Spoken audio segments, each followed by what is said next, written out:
Persian mysticism is like an ancient mirror, one that reflects not just the faces of those who gaze into it, but the very soul of existence. It's not bound by time, religion, or culture. It speaks directly to the deepest longing in every human heart, to know what we are, to touch what is real, to dissolve into the infinite. Think of names like Rumi, Attar, Hafez, and Shabastari. These mystics weren't just poets, they were explorers of the human soul. Their words weren't crafted for literary fame. They were born from an unquenchable thirst for truth. But today, I don't want to talk about their biographies or the lines of poetry they left behind. Instead, let's focus on how they saw life, what they discovered, and why their realizations remain as fresh and urgent as the air we breathe. For the Persian mystics, life wasn't something to be conquered or solved. It was a vast and shimmering mystery. They didn't see separation between the sacred and the mundane. To them, a flower blooming in the desert was as profound as the stars swirling in the heavens. Every moment, every breath was a gateway to the infinite. But they didn't stop at seeing life as beautiful or sacred. They took it further, radically further. They saw that the very idea of a separate self, of me here and life out there, was an illusion.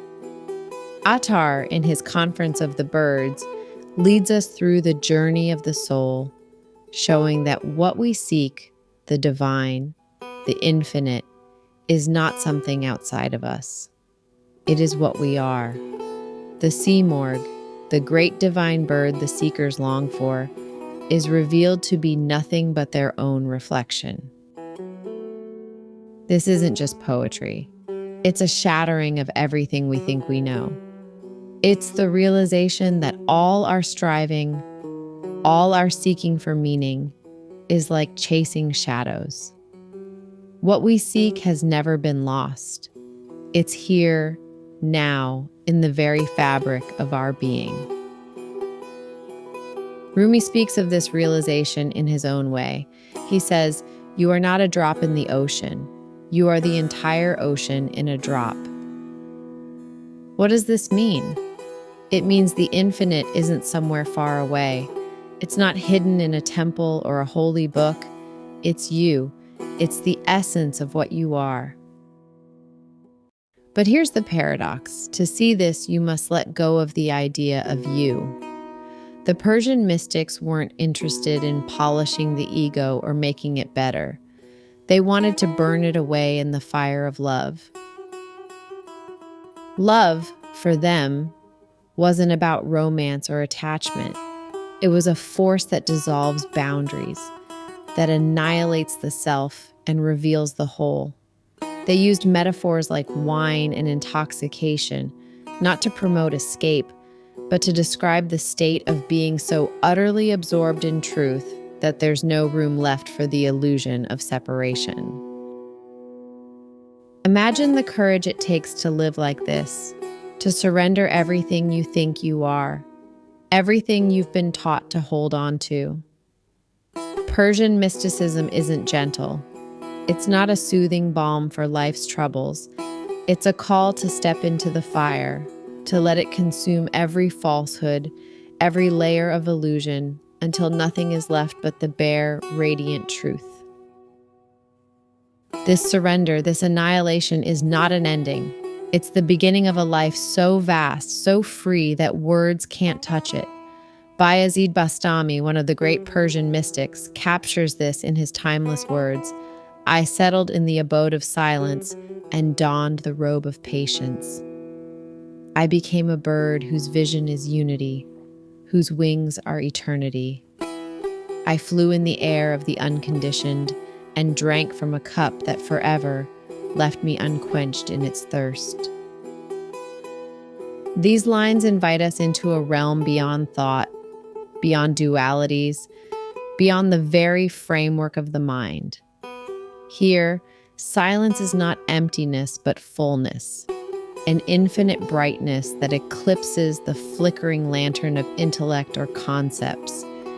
It is not the absence of meaning, but the presence of something so vast, so eternal, that it can only be realized in stillness. Bayazid speaks of wearing the robe of patience. This isn't the patience of waiting for something to happen. It's the patience of realizing that there's nothing to wait for, that what we seek has already arrived. It's a surrender to the timeless, a recognition that the restlessness of the ego only obscures the truth that's always present. When the mind's urgency dissolves, the heart opens, and we enter the immediacy of life as it is. And then comes the bird, a symbol of the liberated soul. A bird whose vision is unity sees no separation, no self, no other. Its wings are eternity, carrying it effortlessly beyond the confines of time and space. This bird flies in the air of the unconditioned, a realm beyond reason, beyond causality, beyond every why or how the mind clings to. It doesn't fly to reach anywhere. Its flight is the expression of freedom itself. Persian mystics didn't find this truth by escaping the world. They found it by diving fully into it, into love, into loss, into longing. They saw that every experience, no matter how painful or joyous, was a doorway to the divine. For them, the world wasn't a distraction from truth, it was its reflection. They didn't climb mountains to find God. They found God in the marketplace, in the laughter of friends, in the tears of separation. Their deepest realization was that there is no separation between self and other, between heaven and earth, between seeker and sought. Life is not two, it's one. And when you see this, everything changes.